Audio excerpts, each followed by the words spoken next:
Pianist Charles Cow Cow Davenport was born in Anniston, Alabama on April the 26th, 1894.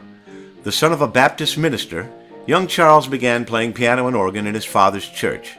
He learned mostly from his mother, who was the church's organist. He attended the Alabama Theological Seminary, but was expelled in 1911 for playing ragtime at a church function.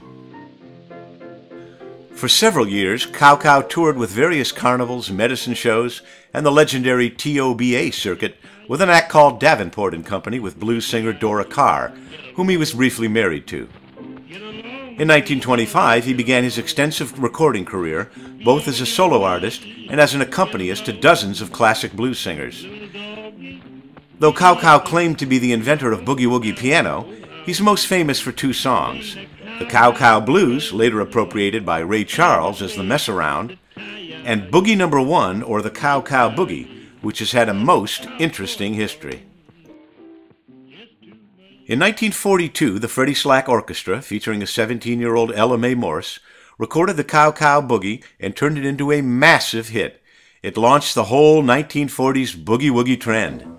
Out on the plains, down near Santa Fe, I met a cowboy riding the range one day, and as he jogged along, I heard him singing a most peculiar cowboy song. It was a ditty he learned in the city.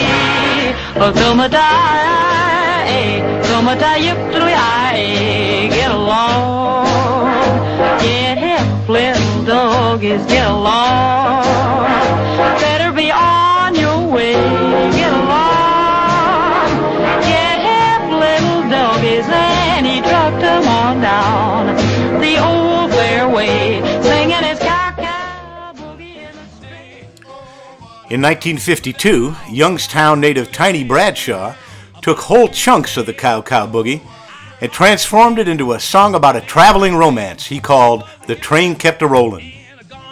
She was pretty from New York City, and she trucked on down the old fair lane with a heave and ho, and I just couldn't let her go. So get along, sweet little woman, get along. Better be on your way, get along. Sweet little woman, get along. Better be on your way with a heave and a ho, and I just couldn't let her. In 1956, the rock and roll trio featuring Johnny Burnett, Dorsey Burnett, and Paul Burleson made The Train Kept A-Rollin' into a rockabilly classic.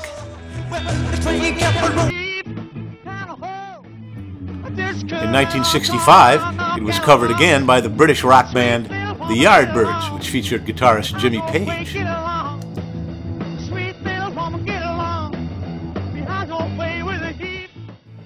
And the song was covered yet again in 1974 by the Boston-based rock band Aerosmith.